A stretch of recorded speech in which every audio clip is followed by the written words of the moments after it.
What's up, ladies and gentlemen? Chuckfinle here with Let's Play Sonic Generations Part 7. We're now going to go over to this new area that I unlocked back in Part 6 after beating the Egg Dragoon.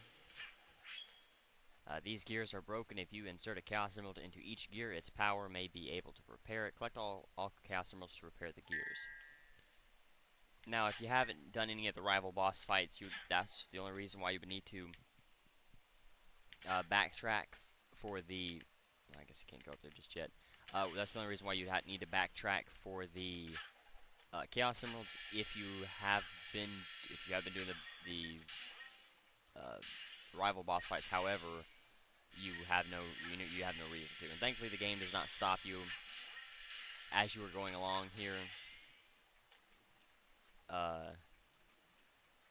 While putting the Chaos Emeralds, you can still move around freely while you are going after while you're putting the Chaos Emeralds into these gears. And you can see they are a little slow to start up, but once they do start up, they do help you move around pretty fast. The only thing I would say is that getting to them is a little bit more difficult than it should be. And you can see now with both of them going, it actually goes pretty fast. But and something that is positive about this is that the hit window for them is actually pretty wide. You don't have to be too close to actually activate. You don't have to actually be too close to activate the emeralds going into the gears, so you can actually be pretty far away and then just use the homing attack. Once you get into their hitbox or field area, you can activate it like that. Crap. I don't know why I can't seem to get up here for it. It's just modern Sonic's inability to jump very high. It's something that's bad about this game. I don't know why in the world I had it zoomed out for. It's just something bad about this game, that the jumping ability is just bad for whatever reason. And you can see what all the gears look like when they're all turning and everything. They're all connected, and that helps open up this door where you cannot control anything right through this section. This is a automated cutscene.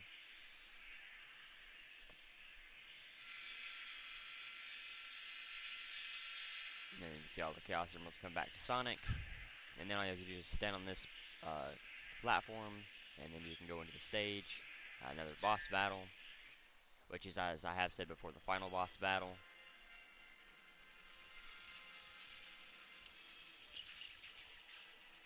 Okay, whatever you are, if you want to avoid an embarrassing beatdown, you better give up now.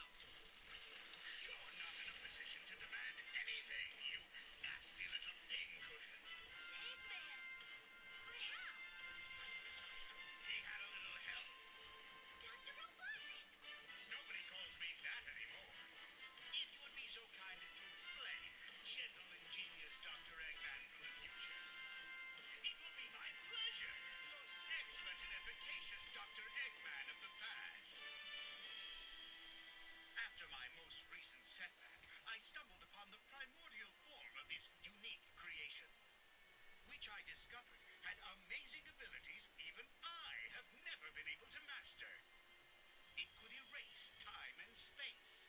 I then had the brilliant idea to use my discovery to undo my previous defeats. In order to perfect it, I needed the help of somebody as smart as I am.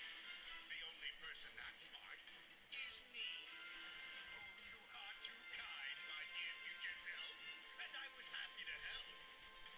I captured your friends, bringing them through time to bait my traps. The more your monster tears through time, the more damage you do to the world. The world? I'm going to own the world when I'm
And so through the power of friendship, Time to scramble some Eggman, supersonic style.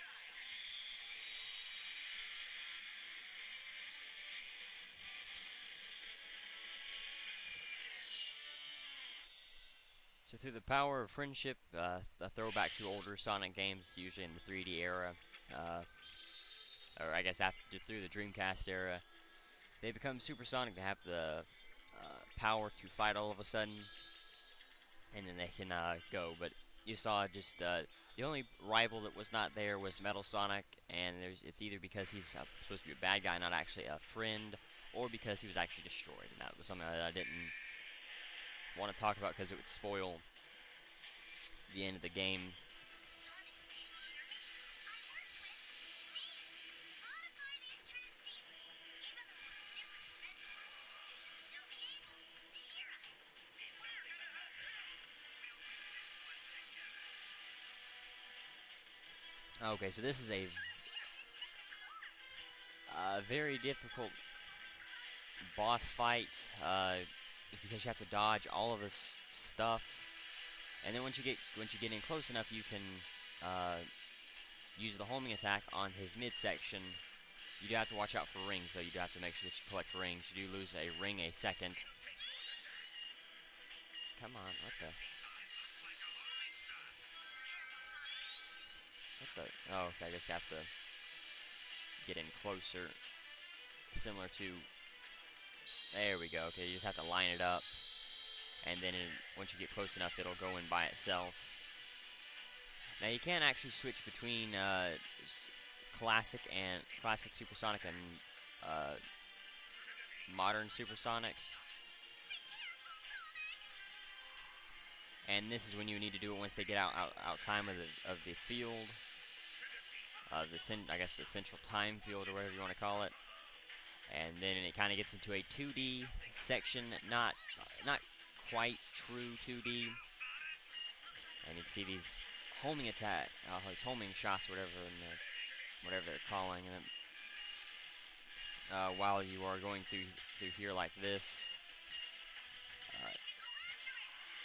you just have to switch between both Sonics as they go in and out of this time field, collecting rings all the way. Sadly, you do not actually have two different amounts of rings, but thankfully you do not run out of rings twice as fast. But all you have to do, just as I said, hold down the boost button, and then you can get in to it. Ah, come on. I was right there, really. Ah, it's a shame. A very difficult boss fight, and there's a very difficult trophy tied to this, where I believe you cannot take any damage while doing this boss fight. That is a pain in the butt to get, but I probably won't show it off, but I will talk about it. If I can remember to, I will definitely talk about it. It's such a pain to go after, though. Let's see.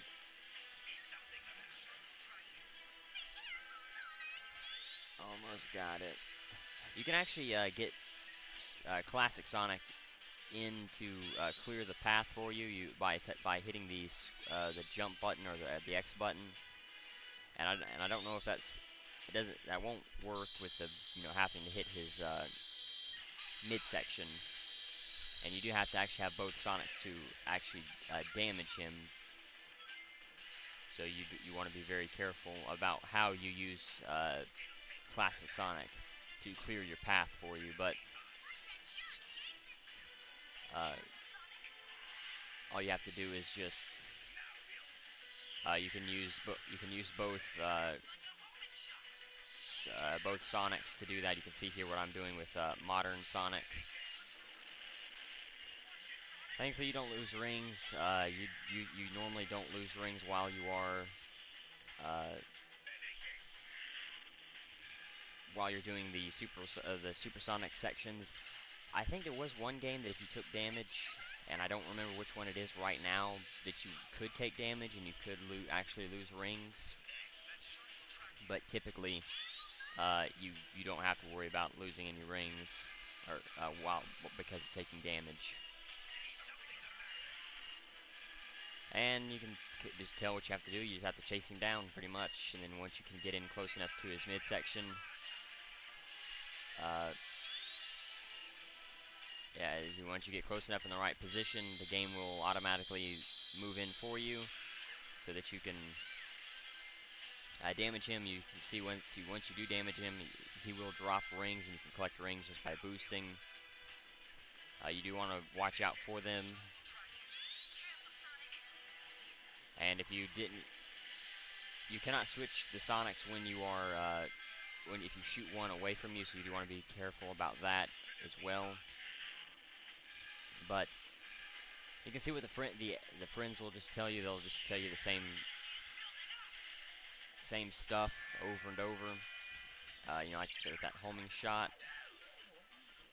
And so this is similar to Chaos Control. And so you want to just be careful and be wary of it. Let me see. Yeah, you actually have very limited movement. I don't know why I'm sitting here stuck on the ground for. What the? There we go. Okay.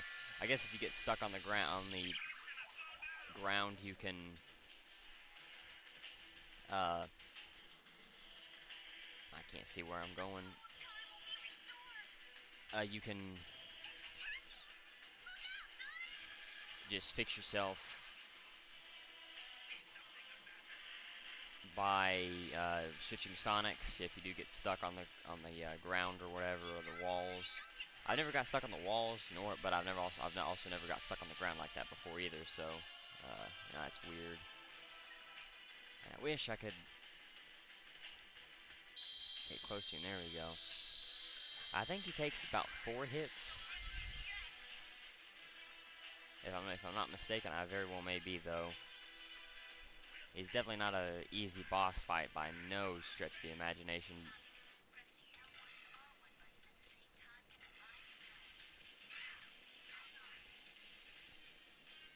And now you can only do that at the end of the boss fight. You cannot do that during any other time during the boss fight, sadly. So he does take 4 hits, which actually makes him one of the easiest one of the easier final boss fights that you can play as during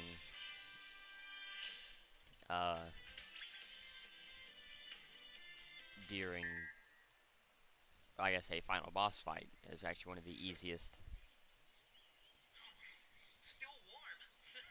Time travel.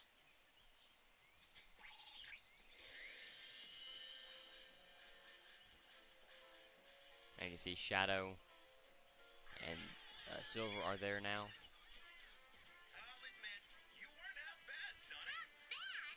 Are you kidding? He was all great. He collects how many? Wow, where does somebody put all those gold rings? You know what? I don't know. I keep forgetting to ask.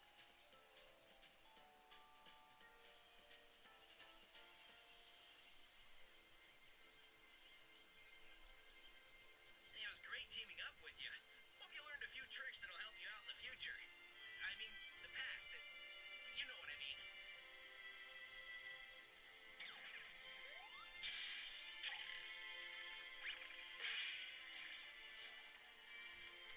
Dude, sweet! And you're only gonna get better. There's our ride.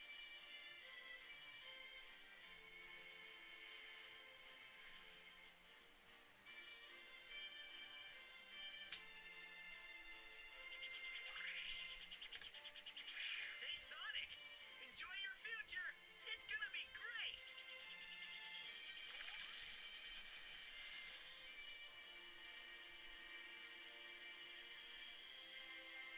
And so there you go. That's how the game ends. That last thing that Sonic said, a lot of people on the internet have made fun of that. Sonic's future not being too good, because a lot of people don't actually like a lot of the 3D games. But you know, hey. And you can see what the typical demo. It's supposed to be a medley of all of the Sonic music. I believe it's supposed to be all the Sonic music.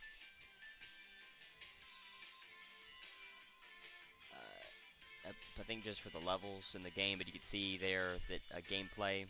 So yeah, that's what it's going to be, just music, the original music for all of the levels that are in this game, I believe. But anyway, so yeah, that's Sonic Generations. That's at least the story mode for Sonic Generations. That's not the entire. Well, yeah, pretty much everything that I've showed off is pretty much the entire game.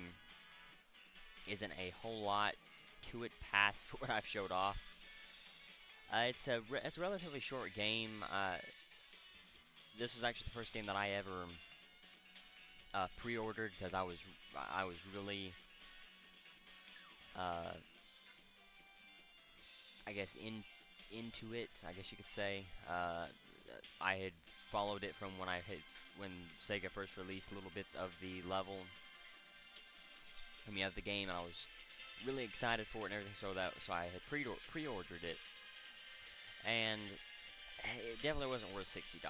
It's a very short game. There's not a whole lot to it. It's more if you're a trophy or achievement hunter and you like to go after trophies or PS3 trophies or Xbox 360 achievements, this is definitely a game for you to buy because it's very easy. It has well over 50 trophies and achievements. I don't know how many points it has on the Xbox 360, but it's a very easy platinum trophy, which is the highest trophy you can gain on the PS3, and that's pretty much what it was on launch date. A $60 platinum trophy, a $60 easy platinum trophy game, pretty much. There's not a whole lot to it. I personally find that I enjoy the original levels a lot better than the levels in the game. In this game, some levels I like Chemical Plant Zone. I thought they've done a great job with Chemical Plant Zone. But it's just like Chemical Plant Zone from Sonic Hedgehog 2. It's not a zone that gets used all that often, and it's actually very forgettable. At least I do. It's one of the zones that I don't get to play as often because it's so quick and so easy that you just get through it very quickly, and then you don't think about it again unless you're doing the challenges. And the challenges aren't that difficult, but they're just tedious to have to go back to the challenges. While the Red Star Rings isn't a really great way to replay a level, going after the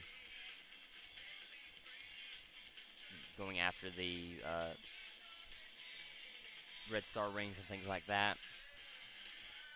And it's a shame that the game is so short, and that they and I don't know whether they did this or not, but it seems like that they wasted so much time with those challenges. If they would have just put all of that into making another level, maybe 2 levels. I don't know how much disk space or memory space that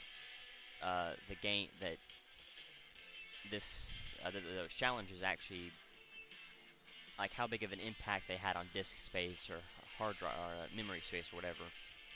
If you would have took all of those out and then just focused solely on making another level, or maybe a couple levels, or maybe they could have added 3. Okay, well, that's four levels for each era.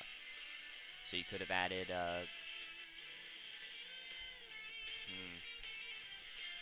I don't know really for the classic era, maybe, Sonic CD. You could have added something from Sonic CD. Sega had talked about they wanted to add Wacky Workbench, but it just never got made in. And I think Takashi Iizuki was disappointed because they had a lot of good ideas for using the bouncy floor and the boosting. They never said what ideas they had, but there you go. You could have added that. For the Dreamcast era, since you're gonna have the Dreamcast era in there anyway, have Shadow the Hedgehog. For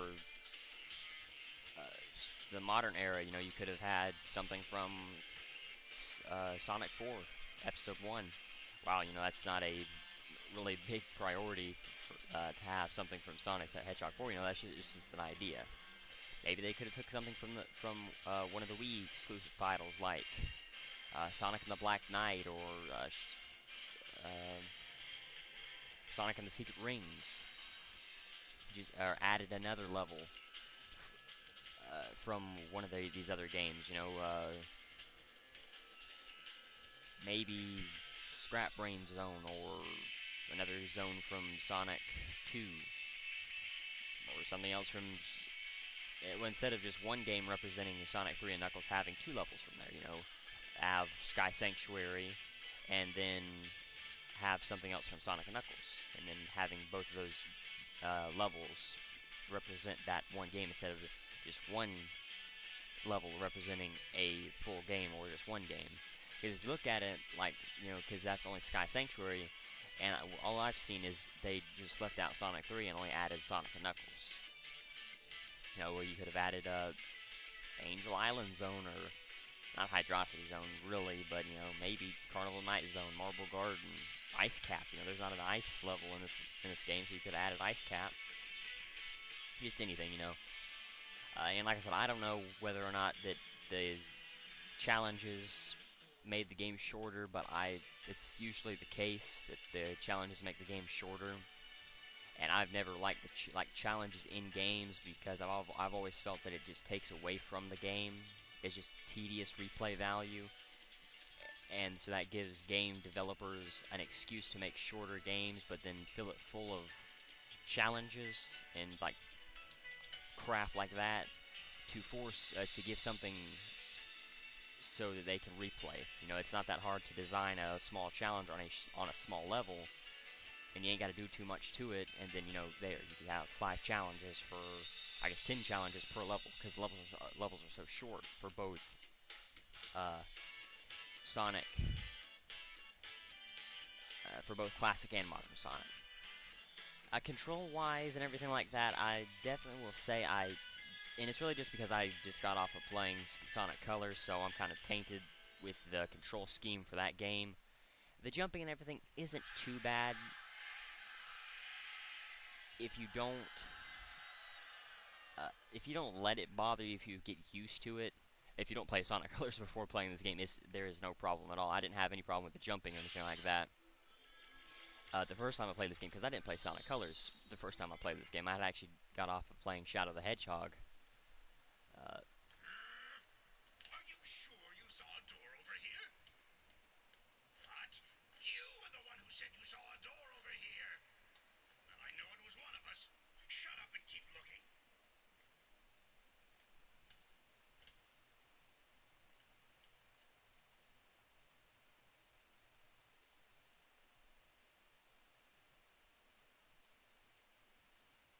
What time is it? It's the exact same time as when you asked earlier, and it'll be the exact same time when you ask later. There is no time here. Let me just say that this was a brilliant plan that you came up with. Don't get too self-righteous. It'll be your plan pretty soon. I'm gonna dedicate the rest of my life to forgetting it. I heard that. Do we ever win? That depends on your definition of win. Beating Sonic? Oh, well then no. That doesn't give me much hope. Maybe I'll go back and get my teaching degree. That's not a bad idea. I've always enjoyed telling people what to do.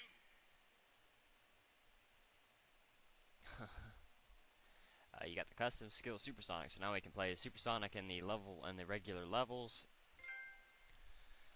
But yeah, you know, the controls aren't too bad. You know, there are different abilities and skills you can buy to help the game out and make it better.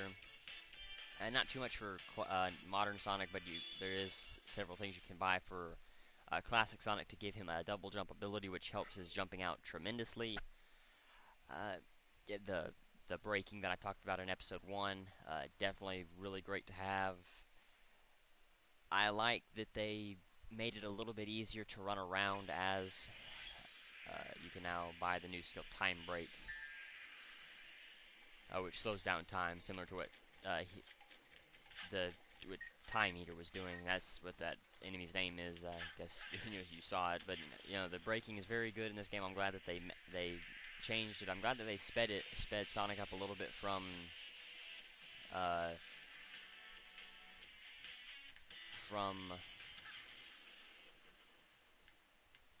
Sonic Colors, but they didn't do it too much like in Sonic Unleashed. Sonic Unleashed was terrible to get through to collect those to get the collectibles in that game. You can see Sonic's startup speed is actually not too bad. It does take a little while, but for the most part, it's not too bad. The addition of the boost, having a full boost at the start of every level was a great idea. That's something that they needed, and that definitely helps out with the speed. You don't have to worry about worrying about being slow to start up. The music, it's okay. I don't care for a lot of the remixes for the levels, but I didn't care for the original music for a lot of these levels, like Crisis City. It didn't matter to me either way. Rooftop Run, I will say, I like the classic version, the modern version better, but only because it's almost like the original. I like the original a lot better than this one, but I like this one pretty good. I wish they hadn't changed it so much, like the intro. They definitely changed the intro. Planet Wisp, it was okay. They seemed like they took, instead of Act 1, solely Act 1, it seemed like they took a little bit of Act 1 and 3 and kind of mixed it together. The challenges music was actually from Balloon Park, Act 1, I believe, from Sonic Advance 3. Not too bad. They have other music for the other challenges that I'll talk about when I get to when I get to them in a separate video. Gameplay, it's standard. Like I've said before, Sonic Unleashed, daytime Sonic Unleashed, Sonic Colors. I'm all fine with that. I don't like that they did change the gimmick, that they made it gimmicky. The wall jump and the light speed dash. I'm disappointed that they made those gimmicks instead of actually making them features that you can use throughout the entire game whenever you want to. Instead of certain sections that just turn it into gimmicks, filled usually with BS. That is a shame, but hey. But all in all, I would say nowadays, you can get the game pretty cheap. I'll definitely say it is a good game that you should play. It's definitely not one of the best, and it's definitely not Sonic's best main or next gen game. I would say that would be probably Sonic Unleashed, or well, I don't have a standout favorite for the next gen title, but I would definitely say Sonic Unleashed would be one of those in there. You can find that game cheap too, but this game you can find it cheap enough now that even if you if you didn't care about the trophies or the achievements, you could play through the game and for your money's worth. You definitely would be worth it to play. I guess just for the thrill to play as classic Sonic, that doesn't do a whole lot for me. And I guess I can go to the skill shop and show off some of the skills. I was gonna wait, and I don't think I'd do that in a separate video because there's no reason to do that. And let's see, we'll go to the skill shop really quickly. I won't buy anything. I don't think. I'll just take a look at what you can buy here. Sure-footed, land on your feet after the damage. I've done seen all that. Lose less speed moving uphill and in water. That's useful. Time break slows down time temporarily. A shield protects you from a single hit. Blast off. Press square when go. Speed up increases Sonic speed, which is useful if you care about that. Boost gauge stays full, but you can't get any rings, so that's the penalty there. This gives you an extra life if you need it, and there are other skills that you can get by doing the challenges. If you care about those types of things, but all in all, I'll definitely say it's not one of my favorite Sonic games by any stretch of the imagination. I wouldn't even say it's in my top 10, but it is still a good game that is especially nowadays, you should play it. There's no reason you shouldn't play it. Really, it's there's nothing wrong with it outside of just my own personal things, that I don't like about it, but that's just me. But anyway, so I think I'll head back to where was it? Planet Wisp, and I'll just stand out there and I'll talk about the trivia for the Time Eater boss and quit ranting. That won't do anything for me. Alright, so here's the Time Eater. The Time Eater is one of the main antagonists and the final boss of Sonic Generations. Initially a creature drifting through space, gifted with the power to erase time and space, it was discovered by Dr. Robotnik, who decided to use it to conquer the world by using it to alter history and fix his past failures, and with the help of his past self, it is fought in a place that is unknown, that is known as the Center of Time. Though the Time Eater's origins remain a mystery as to what it is or where it came from, the original and primordial form of the Time Eater was a supernatural creature force drifting through the vast regions of space in Sonic's universe. At some point, after his last defeat by Sonic the Hedgehog, Dr. Robotnik discovered this form of the Time Eater while he, Cubot, and Orbot were floating through space. After examining it,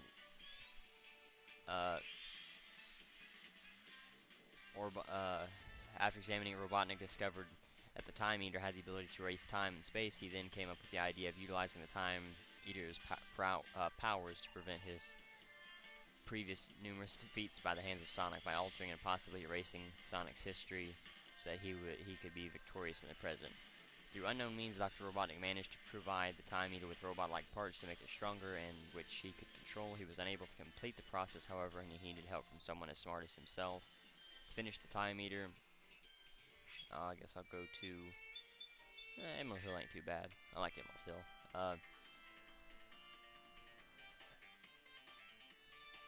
He's smart as himself to finish the Time Eater. Still in the Time Eater, even with the Time Eater incomplete, Dr. Robotnik was able to travel through time and begin interfering with history. The Time Eater first appeared in the Green Hill Zone as classic Sonic's past self explored it. It is next seen in the present day when it appears and disrupted a birthday party for modern Sonic. Sonic's present self, the Time Eater, created a series of time holes that captured Sonic's friends and scattered them throughout time, intending to bait Sonic into his laid-out traps. In the process, the Time Eater beat back Sonic when he tried to stop it. Sonic is then forced into the white space by the Time Eater, only to meet with his classic self later. After Classic Sonic defeated the Death Egg robot aboard the Death Egg, the Time Eater reappeared, apparently kidnapping that time's Dr. Robotnik. This action turned out to be the result of Dr. Robotnik's search. It turned out that the only person smart enough to help modern Robotnik perfect the Time Eater was his younger self, so he decided to kidnap the younger Robotnik so he could assist him. After disappearing from the Death Egg, Classic Robotnik gladly decided to team up with modern Robotnik to defeat Sonic and help complete the Time Eater. The Time Eater reappeared several times after that, flying through the white space. During one of these trips, it painfully collided with the Chaos Emerald.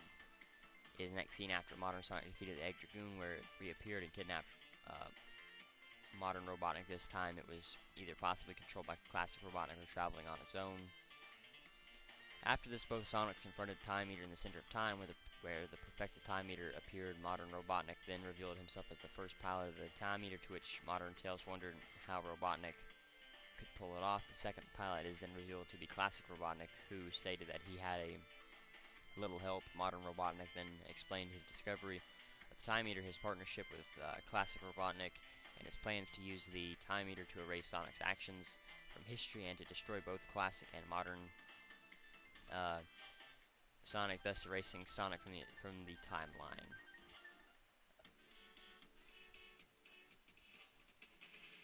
Sewers. I don't know where. What's it called? Palm Tree Panic is.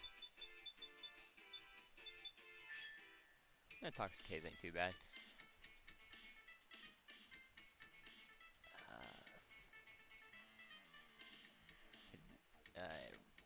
In his plans to use the Time Eater to erase Sonic's actions from history and to destroy both classic and modern Sonic, thus erasing Sonic from the timeline entirely. Modern Sonic declared that he takes on at Robotnik all the time and wins, and taunted him with the fact that this time there were two of them to fight. Modern and Classic Robotnik then began assaulting him with the Time Eater, where the Sonics evaded all of his attacks. Modern Robotnik, however, launched the Time Eater's arms into a time hole as the two Sonics attacked. The Time Eater effortlessly beat back both Sonics when they tried to strike it before the time hole opened up behind them, and Time Eater's arms emerged from it, squashing the pair. As Time Eater got ready to finish them off, however, Sonic's friends arrive and through the power of friendship encourage them both to defeat the Time Eater and the Robotniks. The Chaos Emeralds emerge and the pair transformed into Super Sonic, who confronted the Time Eater in another dimension. The pair are eventually victorious in destroying the Time Eater, leaving both Robotniks stranded in the white space, while they and their friends return to the present day while undoing all of the Time Eater's work. Let me see.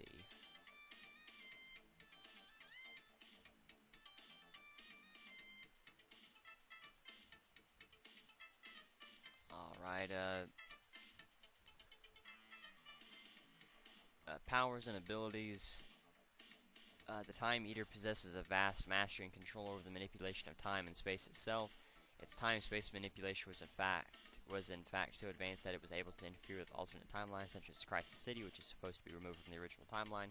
Its primary and only known power in its original form is its ability to obliterate time and space, which allows the Time Eater to erase events and places from history as if they never existed. It is unknown what other powers the Time Eater had in its original form.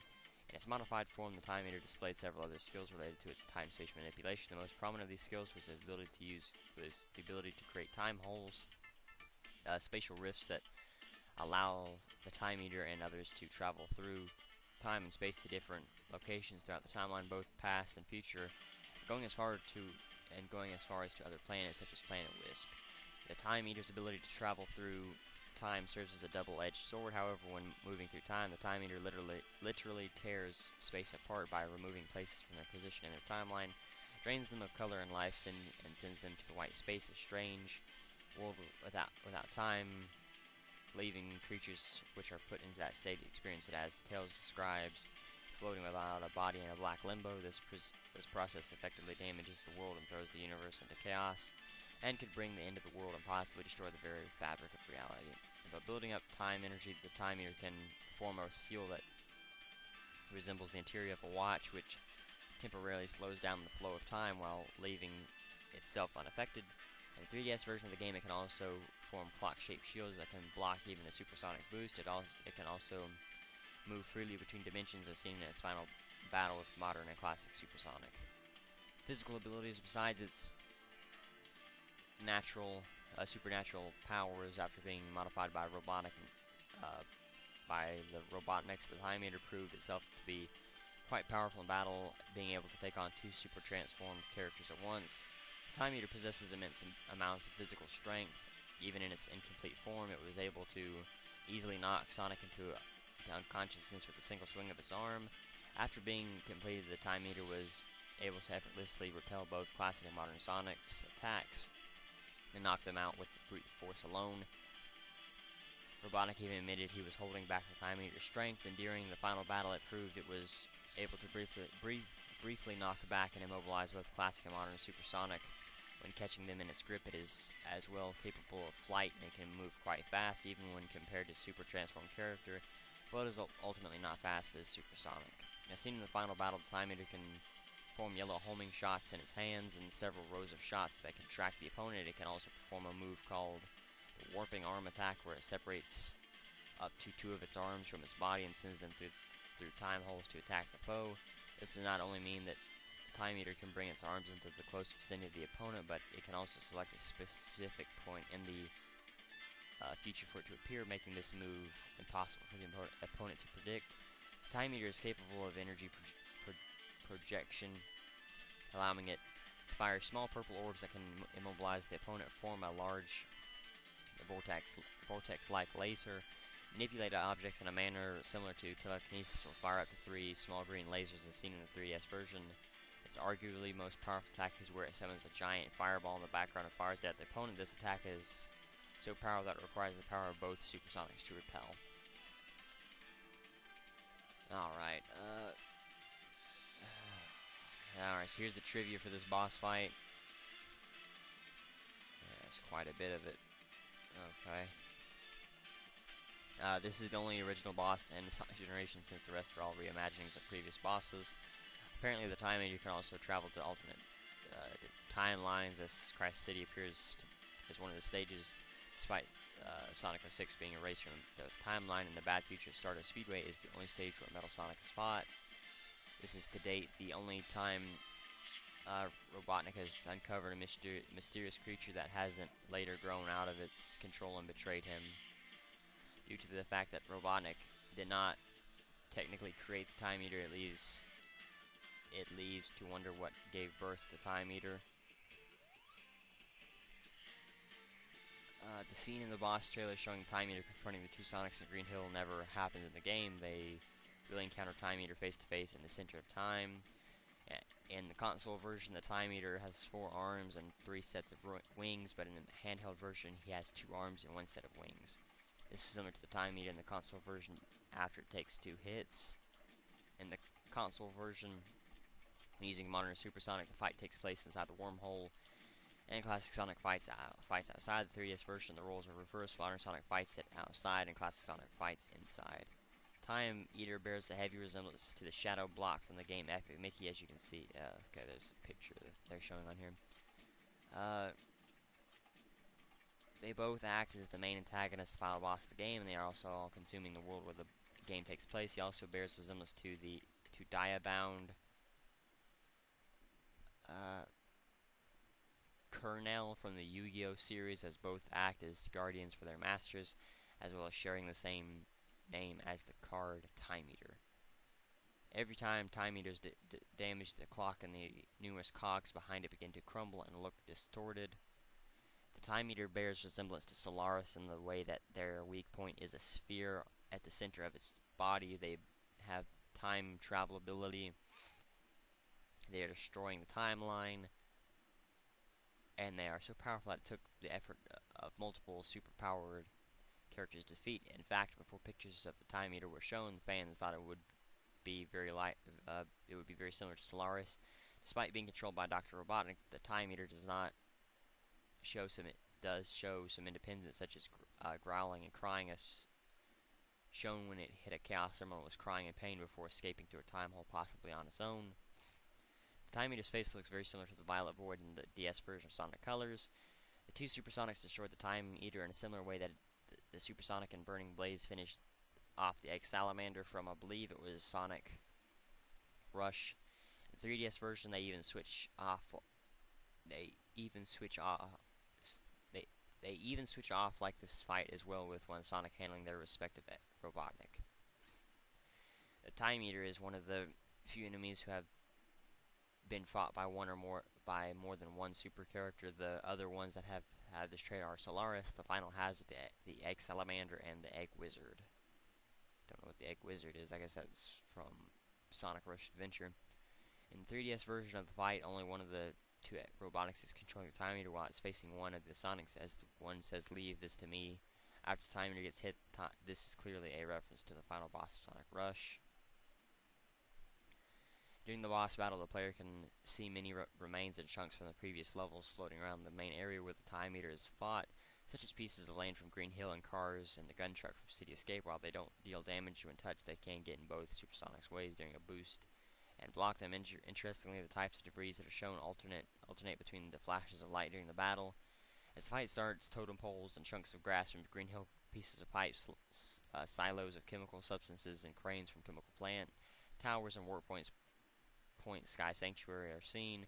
After the first flash of light, cars and minibuses from Speed Highway and the truck from City Escape may be seen. Then after the next flash of light, destroyed cars from Christ City, the clock tower from Rooftop Run, and ground chunks and machinery from Planet Wisp float around. Other than the fact that nothing is there from Seaside Hill, the debris shown goes from the classic era to the Dreamcast era to the modern era. In the boss fight, Omo Chow doesn't give you tips. Instead, Sonic's friends give you tips during the fight, albeit mostly that looks like a homing shot, and careful Sonic in that order. When a homing shot is launched, and switch and go after it. When the Sonic Time Meter goes in and out of the tunnel, that's possibly time. Interesting, this is the only stage in the game where Classic Sonic can be used in 3D, while Modern Sonic, Classic Sonic flies next to you and you can shoot him in front of you. However, if you switch to Classic Sonic, you fly out of the main area and turn into a 2D perspective. Okay, in both versions of the fight, a homing attack icon appears when you get close to the course. Strangely, in the console version, you can't use a homing attack on the Time Meter, while you can in the 3DS version. The time eater's growl before the battle sounds similar to the growl that the egg wyvern did before its own battle. On the final strike against the time eater, if the player releases the L1R1 while holding the music, will return back to the battle of the time battle. And eventually, the player is greeted to face the final strike again soon. When finishing off the time eater in Classic Sonic 2D, the player can notice that the attack is simply a wall of fire as opposed to a large fireball. In modern Sonic 3D, the giant boss theme in the Nintendo 3DS Mario and Luigi Dream Team sounds very identical to the time eater's boss theme. So there you go. That's all the stuff for this game, or for the time eater. So thank you for. I'm gonna go ahead and end the video here, and then I will decide what kind of videos I want to do after this. I guess I can take a look at the trophy list really quickly while I'm here, just to show off some of the trophies that you can get. These are all for completing both Acts 1 and 2, or restoring the stage gates. Sunny Side Up, defeat the Death Egg Robot, defeat Perfect Chaos, defeat the Egg Dragoon, defeat Metal Sonic, defeat Shadow, defeat Silver, collect all the Chaos Emeralds, clear Sonic Generations, get S rank, get 1 S rank in an act, get get 3 S ranks, get 7 S ranks, get 12, and then get all of them for a gold trophy, I think. Trickster pull off 7 or more trick combo or 6 trick combo ending in a finishing trick. Defeat 100 enemies. Reach the goal without dropping any of the rings you collected in Green Hill Act 1. Perform all of Sonic's moves in Act 2. Complete all challenge acts featuring Sonic's friends. Chat with each of Sonic's friends you have saved. And then walk on air, clear Sky Sanctuary Act 1 without falling and losing a life. Reach the goal in Christ City Act 2 without being hit by a tornado carried cars or rocks. Get the Red Star Ring by using an Orange Wisp in Planet Wisp Act 2 and reach the goal. And you can see you can see the challenge ones down here, and then they get all the Red Star Rings and all that, and it's the 50 trophies, not too bad at all. But anyway, so I thank you for watching. The challenge of the video is how many homing shots did the time eater throw at me during the time eater boss fight. And so I'm going to go ahead and, as I said, go ahead and end the video here. I don't know, I'll probably do the challenge video first, and then I will do the best rank video, but I may, flip that around. It depends on whichever one's easiest for me to start first. I don't know, but, we'll see. But anyway, again, thank you for watching. Until next time.